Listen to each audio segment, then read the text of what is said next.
good to go, Chris? Yeah, we're good whenever, man. That's what's up. Okay. So if you want to put that a little closer to you, Nova, so we can hear you. Right. This part. Oh, was that? Yeah, just twist it. Yeah, there you go. And then, yeah, there you go. And you could put it like kind of like under you. Yeah, that'll work. What do you think, Chris? Is that good? Can you? Yeah, I can hear. Okay. Oh. You don't want to do that though. Okay, I got you. Tighten that up for you. Well, I think I got it. I think. Yeah, I think I'm all right. Yeah, well, that sounds good. You should. That makes sense. There we go. Oh, there we go. There you go, Chris. Sir. Yeah. Is that tight enough? Animated. Like, I think I lost the earring already. Let's take this other one out. Yo. All right. We're already starting off good. Absolutely. This is awesome. Oh, man. It takes a while to get the mics together. Yeah, the mics. Oh, that's the real situation. Yeah. Once you get the mics down, everything else is like smooth running. Yep. Okay. We got. All right, we get to start whenever. All right, right on. All right, Nova. NovaCane, nice to have you on. We are so thankful. We are so thankful to have you on, and it came together rather quick, I would say. Yep. It's really, the date confused me a little bit when you texted this morning. I don't know what I thought the 21st was. Not today. Yo, sometimes them days they run together. They you know, slide together. Yes, they do. And Monica, how you feeling? I'm good. I'm glad to be here. This is awesome because Chris, this is the first podcast that we're trying with Monica Grace as a female co-host. Oh yeah, absolutely. So exciting. Raise the roof. Yo, speaking of, like, there was you had received a prophetic word at one point about rolling into media and actually doing something similar to this, right? Yeah, that's right. Yeah, God's been telling me for years that He's wants me to be, speaking on the platform and, a show. So I'm like, this is right in alignment with all of that. So Absolutely. Yeah. How cool, man. How cool. He told me to come to Florida. So he's like, okay, let's do this. Yeah, Monica came from Chicago. Yeah. What? I left on the 30th of September. So it'll be 2 years. Yeah. Right there. Mm-hmm. Absolutely. When I think about Chicago, I think about Common. Mm-hmm. I'm just thinking about the cold, but right on. Think about I the feel cold. yeah. She kind of told me a little bit about that. Yeah, it's Like rough. she's like, you don't want to deal with that kind of weather. no, it's really, it was a different type of cold. Like the way that the wind is between the buildings, like you just want to not be between buildings ever. It's the Windy City, right? Yeah, that's Yeah. Oh, it cuts you. It cuts, Yeah. especially between them buildings. It doesn't make sense. Like inside your Yo. clothes. Like, So- how did you get in this crack? So you lived in Chicago. I didn't live there. I was there for like 4 days, and it was like that deadly. was enough. It was crazy. Yeah, it was like January. Why would I do that? But you sound traumatized. Yeah. I was traumatized. I'm never going to Chicago in January again. No, it's only good in the Ever. summer. Only in the summer. June is the perfect time to go. That's what Everybody you were telling me. knows though Yeah. that it's June, so it's like it's busy. Yeah, but the weather is perfect. It's not hot yet. Okay. It gets really hot in July and August. But June it's like 70s. Okay. Yeah. What were you doing in Chicago? Just any gigs or Yeah, just I visiting? did a few gigs. I was running around with Punani Poets for a few years, so That's an interesting name. so erotic poetry. Actually, Jessica Halter started on HBO Real Sex like long time ago. So when we were in there fuzzy trying to watch the channels through it, she had a show on there, and she started. It was like kind of sex education. Okay. And she told me, I want to say when we talked about it, she talks about it. I think she started off the back of Eazy-E and his HIV. Okay. Okay. I want to say that's it because Yeah, I believe that's what he Okay, had. so don't. Yup. Yeah. Okay. Go with that. Verify. All right. Yeah. Should Confirmation. Google this. Yeah. All right. So, okay. Yeah. So I want to say that was kind of the start of kind of the movement, and she started touring and stuff like that. So I caught her later on, probably about 7-8 years back. Okay. So I started in Chicago there, met a poet, and yeah, so anytime I go out there, I kind of get plugged in. Yo, that's with what's her up. network and stuff like that. Yeah, so That's pretty dope. yeah. Yeah. So I mean, you've traveled many places Yeah, with I your did. poetry. Yeah, I did. I got Because you've been doing this for quite a while. like 8 years now. Yeah. Is it? That's it. Well, it's only 8 years because I mean, I thought it was longer than that. I think a lot of people think it's longer than that. Just because of the way that I express, and I've always kind of just been a very transparent in how I express. So, yeah, like 8 years ago, I put a poem online and it kind of went viral. She hit me up, and I toured with her, and then Smoken Words started kind of after that happened. So it was afterwards, and I saw what everything was happening outside, and I wanted to bring it back home, you know. Wow. Smoken Words. How long has that been running for? So that's 8 years in April. my So 7 goodness. years. 8 So years in everything April. just took off like right away. It was a couple months afterwards. So I want to say like she caught me maybe a 8+ year area, and you know, Smoken Words is like 7+. It'll be 8 in April. So it was probably a year gap. So I did the poem online. She picked me up. I tried to do a show myself. That didn't happen, so I got picked up for somebody else's show. I sold a nice amount of tickets. I didn't have a great experience that first time, so after that, like, me going around and moving around through the open mic spaces, then it just wasn't as welcoming for me, being that I do erotic poetry or that I curse as much as I do. Yeah. It just wasn't, it didn't feel as welcoming as what Smoken Words is. You know what I'm saying? So that's kind of how Smoken Words started. Oh wow, that's incredible. You said not a great experience. Yeah. So what was not a great experience about that? So, I guess imagine the promoter that put you on the show, as soon as you get down, not really congratulating you, but to say like the owner didn't like your set. I think that's the first thing you hear as soon as you get off the, off the stage. So, and knowing that, I sold 40 tickets myself, it was the thing. So, I felt some type of way. And of course, like, I guess your opinion is your own. So I took that really personal then. Yeah. I still take things personal now, but not as personal. But yeah, so that experience, I didn't want nobody to have to deal with that. So, Smoken Words, we force you to clap no matter what. Like, you gonna hear the clap, clap, clap louder if it's real good, but ain't nobody allowed to disrespect you. I've kicked people out for the, Yeah. I've kicked people out. Wow. It's got to be hard to get kicked out of Smoken Words. Yeah. You know what I'm saying? Well, and I give people warnings too. So it was like a warning. You got to like, be really inappropriate. it wasn't, and yeah, it gets, yeah. What can get you kicked out of Smoken Words?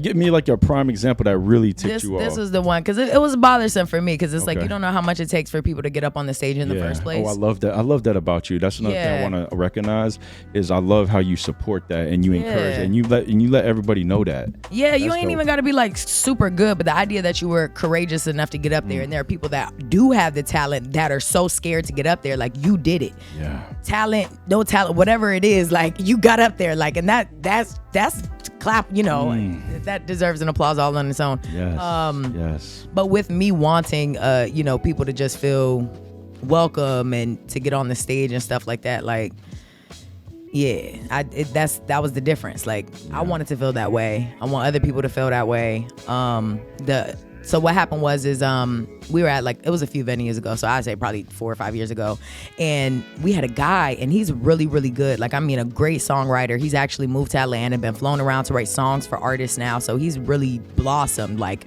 viral on TikTok, crazy. But when he was with us, What's his name? Darius J. Oh, I think I've heard of him. Yeah, Darius J. So I want to say like Pen Pad Magic. He was going by on Instagram, on TikTok. Yeah, so you'll see him. He has like this big bright smile. It's a black guy. He like dyes his hair different colors. His hair is a color. His beard's a color. So you'll see him. He's singing all over TikTok. Regardless though, so somebody was in the back and they were like, he starts to sing and they were like, it was all a dream. And I was like, while I could see that there could be like something funny about it, I went over and I walked over. I was like, look, he's not about to rap. He's not, he doesn't look like Biggie. None of those things. So like, just because like he's a bigger guy and he's a black guy, and this guy's not even a black guy. So for me, it just felt really racist. So I warned him and I walked away and he did it again. So I politely just had security to go grab him because I'm not gonna walk back over there. Yeah. Yo, that's know? what's up though. Like I really I admire that though. Like how do you feel about that, Monica? Her boldness. Yeah, to kick the people out or the people to get up there and perform. well, just her boldness to like not let Confront. somebody else talk to somebody that. Yo, like I really respect that. Like you know, like that's someone with a good heart. Yeah. You know, and that's dope. To stand up for the underdog, so to speak. There you go. Yeah. So would you say that you're kind of that? I would like to think that, especially here in the city. It's so many people that I mean, you can see it in the artists, or if you follow any of the hip hop pages, you know, in Tampa and stuff like that, you can see that they gravitate towards people with a certain sound. You know what I'm saying? And it's not for, or if you're putting out graphics, or if you're putting out videos and stuff like that. And some people don't understand, like, to get to a space where you're going to put out a video, you need to be able to meet people to let you know you got to separate the tracks, catch a good producer, know that you got the breath work to perform the whole song in a breath so you know what it's supposed to sound like. You need to hear yourself so many times that you like the way that you sound. Like I heard what you were saying, you flowed for an hour to find your sound. Trying to find and it. That's necessary. Like, fortunately for me, I've been writing poetry since I was 17, and it took me a long time. Like I went to a show, and I had the tattoo since I was 18. I didn't start writing and doing poetry until not writing, but like doing spoken word until about I was 26. So it took me a long time. I had the tattoo here for years before I started doing spoken Which word. tattoo is that? Literally, it says poetry, and I got it when I was like 18 years old, and I hadn't done spoken word till I was 25. Wow. The feather and all. Oh, Both of them were sitting here already, and I hadn't done it. So it was really weird. It was really weird that I tattooed that on me, and I wasn't. Yeah, it was really crazy. So I read Maya Angelou. I know Why the Caged Bird Sings, and she says something after she stopped talking for that gap of time, and she says that a teacher read a book to her that she had read a million times, but because she was reading it in her head and to herself, she had never heard the words, never visualized it. It just didn't. It wasn't. She couldn't see the picture. So she said when that teacher read that same story to her, it was different. She heard it differently. So me reading that book, I went to a show, Just Mike the Poet. He was in his early, like before Halle Berry posted him, before all the books, when he just kind of had that first book out, Just Words. It was maybe Just Words 1, I think. He might have had 2 of them at the time, but I left with 1 book. Either way though, we drove to Orlando, went to his show, and I left that show so inspired that I picked up poetry that I wrote when I was young. Wow. And it was the first time I read it out loud. So it was the first time I heard myself, and I heard my cadence, and I heard my line breaks, and I heard that it was already there. I just never read it out loud. You know, so it was a lot, and just, you know, figuring my own sound out. And I think people got to take time. They just write a rap and they're just like, ooh, I'm supposed to pop, or I'm supposed to this, and then they go past the part of practice. And that's all the open mic is practice. Like, ain't nobody telling you to try to make a career out of open mics. We're just saying, get your breath work right. Listen to how the song sounds. Like, if you see somebody bopping their head, you could, okay, because they're here for that at an open mic. In a club, you going out and you're gonna pay money to perform at the strip club because there's 300 people there, or you're gonna go and pay to perform somewhere else because there's so many people there, and none of these people even care about what you're doing because they're not there for that. They're there to see dancers, they're there to tip. So you got 600 people in a room looking at you like this. Blank stare. Nobody even bopping, but at Smoken Words, they know why they're here. So yeah, you gonna turn around and you gonna feel it, because now I got 2 people in the crowd bopping with me, because all right, I know it's good. I got 2 all right, they ain't scared. You know what I'm saying? And you know they good with good music, because now I could see y'all. I done watched y'all all night. I know y'all done vibe to this song, this song, this song. Y'all done vibe to my song. And people don't pay enough attention to what the open mic is and what the space is for. And they just expect, you know, to get paid because I'm performing, or to get paid, or because they see I done figured out a way to make money from it. Y'all don't understand how many losses I done took trying to make or how many slow events. Like 2 nights out the month are good, and the other 2 I'm just paying people. Wow. So it's because it's every week. I'm here every week. Okay. Wow. But it's just so like successful though. 8 years. That's a nice run. For a weekly event, it is a very long time. I mean, 7, and you know, so we're about 6 months away from that 8-year mark. But yeah, to say that, Yeah, we're almost going on a decade. Yeah. That's a big accomplishment. It is. But for some of the people that don't know what we're talking about, so Right. there's some people out. Even though we've spoke about Smoken Words on this show a couple times, we spoke about you a few times and the connection that you have with Ashley Wooten. But also, what how would you explain like Smoken Words to people that don't know what we're talking about right now? I'd rather you explain it than Right, me. absolutely. I love when other people have their own vision of it too, because of course I created it with this idea in mind. But since I'm in the inside, I don't know what you receive from it also. So I would love to hear what you've taken from it too. So to me, what Smoken Words is I mean, it's a stage, it's freedom. It's the practice space. I created a multi-format open mic night that anybody could come to and practice at. It was for singers, it's for poets. On the band night, we're now able to try to plug musicians into a place that you can jam inside the spaces with the band. Like, you know, it's everything, you know, between us having artists pushing their art to local vendors selling things. The erotic events literally have been the biggest nights that, you know, Smoken Words has done throughout the 7+ years that we've been here. So with that, like contests, interactive events, like I give something away every week. Like whether it's something I personally, my merchandise, or it's a vendor that we've pulled in to give something local, you know, to give something away, beauty services. It's really a plug through the network, and through the city. Like we've connected. I wanted to say, like, when I started, I was club promoting, and so many people know who I am because, you know, I'm 30 plus, and I've been out here since I was 19 in the clubs. Yeah. So that's 10 years of people seeing my face, shaking my hand, dancing with me, smiling, relationship, whatever the case may be. So all this time, like, I've noticed that the artists and the cool kids do not find themselves in the same spaces. Wow. I wanted to create a space to where that was what it was. The cool kids came, the artists were there. You might wind up seeing, you know, you don't know who's going to wind up in the building between Bar God coming in and his plugs now through Neiman Marcus. He's plugged in with Kid Brick. That plugs him in with the Bucks players now. We got William from the Bucks that comes on a regular basis, buys a table with me every one of the anniversary nights. Several players. Somebody else was there last erotic nights. Whether it's poets popping in, you never know who's going to be there that can see you. True. You know, wow. Let me ask you this. What is the videography that you have going on, like when these shows are being performed each week?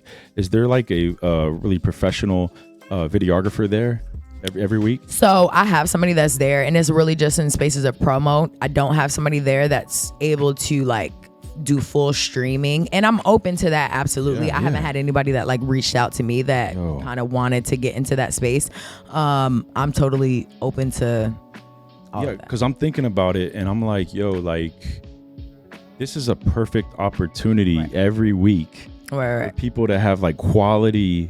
And that was the thing too, and we offered that in the beginning, like in the first gap when Miko was with us. It was like an add-on option that you can tell us that you want a video, and it literally had a check mark in the boxes, and it was a price, and you would pay Miko maybe that $100 or whatever the price Miko put on it for the length or whatever type of editing he was going to do, and we would add that. So it was there before, it just wasn't used. So it's almost like, tripping. You know, what do we do? Got to take advantage of that. But to bring it back, it's not a bad idea. Just I haven't thought about it again. You know. Yeah. So. I just think it's a perfect opportunity because I go to, I was going to a lot of open mics and poetry nights and all that, and I'm like, wow, man, this is a great opportunity for these people to get content. No, absolutely. And they could put it out because content is king. No, for The sure. more content you have, the better. This is content. You know what I'm saying? This is what we need to be doing. When artists get together, we need to be filming it. Yeah. You know, every chance that we can get. So, but one of the big issues that I'm seeing is, money, obviously, because like people are like, yo, you got to pay me to be here.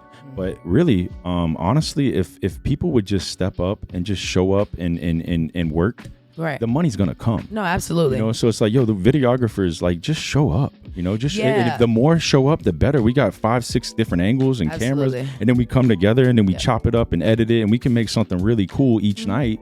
But everybody is like so obsessed with money. Yeah, no. You know, and no, I get absolutely. it. I know we have to make Right. money, No, but yo, for sure. put that to the side. It's gonna come. Now to pull up, like that takes like nothing. Like I feel like to say like it's a free day and you have to pull up, that takes nothing. Now I can understand an artist saying, I'm not gonna perform here or something like that. If that's your place and you feel like you've gotten to that place, I ain't about to out here and tell you what to charge and how to move or whatever.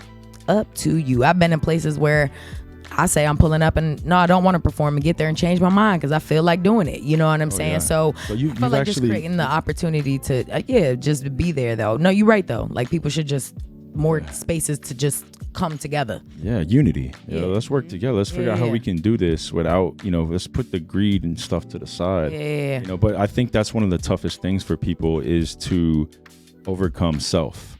You know, because everybody's got to like knock that giant out of the way first, Right. and that's really tough. Right, you know, because right. most people, we are like, one-on-one with that big giant all the time, and it's like, yo, get him out of the way, and now watch what God can do. You know what I'm saying? But I was thinking about one time I went to your Smoken Word event. Actually, we had did a poetry night over at Poets Cafe.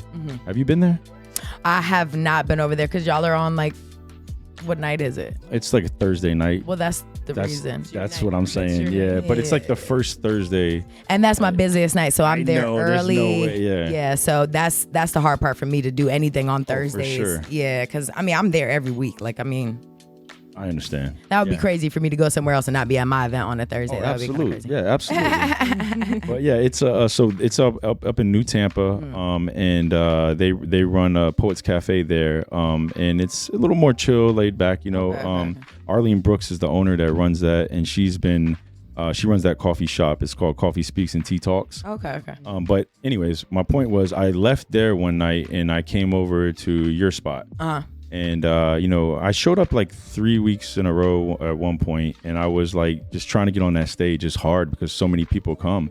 And it's like, you really got to show up early to get on that stage. If not, you don't get a chance. So, like 2 weeks, I wasn't able to get up there. Then finally the third week I came, and, God had put it on my heart to do some like godly poetry. Yeah. And I came up in there and I did it. And it wasn't like, I don't think it was a first Thursday though. It was like, Because we would have been like, I don't think that would have like went too well.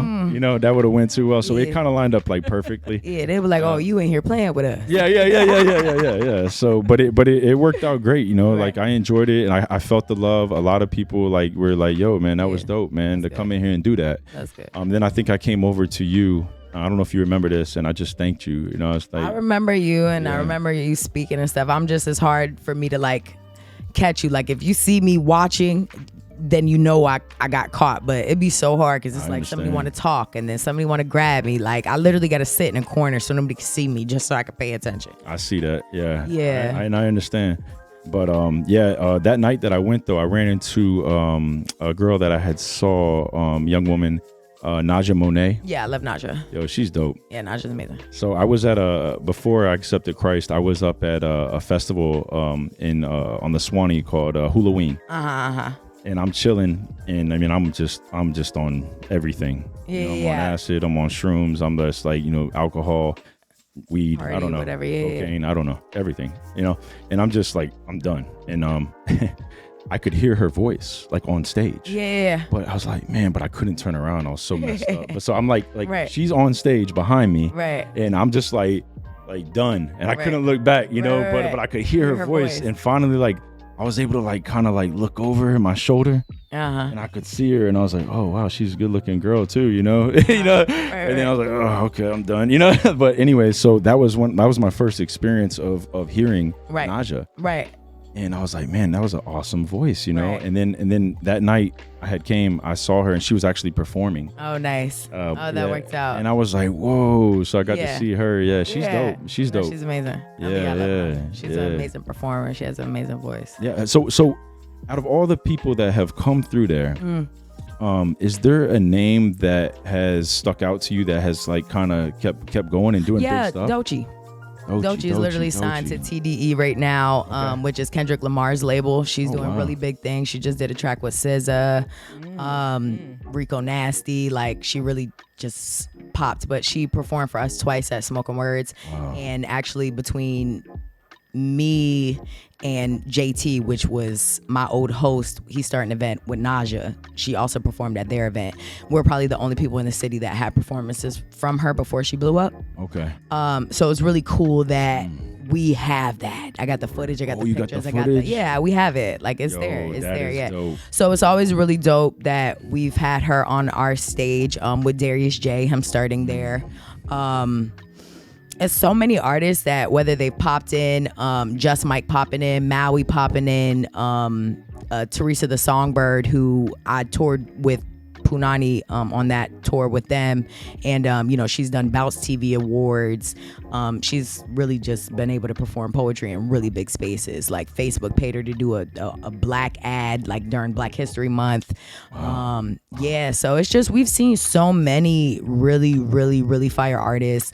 Siobhan. So Siobhan started kind of, I mean, she didn't start with us because the Just Right song was already out, but we caught her when her locks were like this long, baby Siobhan. And she was there hanging out with us on a regular basis. She did a lot of the events. Yo, Siobhan was, I think she went on one of those talent shows several times. Was it American Idol? American Idol. Mm-hmm. And she kept getting knocked off or something, but she kept coming back. But she did. She did. She is. Absolutely. I mean, she should that music scene that I was on, because I was on like the hippie like type music scene, and she was out there a lot. Yeah, absolutely. At all those spots, I would see her all the time, and I'm like, yo, this girl's phenomenal. Yeah, she's amazing. And she plays over in St. Pete a lot, but I think she's blowing up now. She's getting more attention. Well, there's like an Amazon show I think she's a part of and stuff like that. So there's like things inside of it. I mean, even with the music, like that Just Right song, it came a while ago, and now that she's done a video and stuff for it, like the song needed to get pushed and get heard. So I'm happy that she brought the song back around, because it didn't get what it was supposed to get. I got you. So yeah, fire. She actually produced one of my poetry tracks too. So I have one that she did. Me and Naja I did actually a poem to Falling in Love with Jesus, Kirk Wallums. Yeah. Oh, wow. So we had somebody do a guitar, Naja sang, and I have a poem on that. Siobhan had composed music for one of my poems on it's on YouTube. It's called Plan B. So yeah, I've worked with a few. I mean, Jordan Patrick now, I think he's just got like a whole Billboard thing for something he produced, and he raps now too. So he produced something for me before too. So I've been able to work with a few people over the years, and then so it's pretty cool. Like it's pretty cool to see it like now legit. It's just so incredible. Like, just from you stepping out and being fearless and starting something like this, look at how many people had a platform. Right. Hey guys, thanks for tuning in. You can catch all of our episodes on YouTube and Spotify at Better Gents Podcast, and follow us on Instagram, TikTok, and Twitter at Better Gents Pod. Thank you, and take care.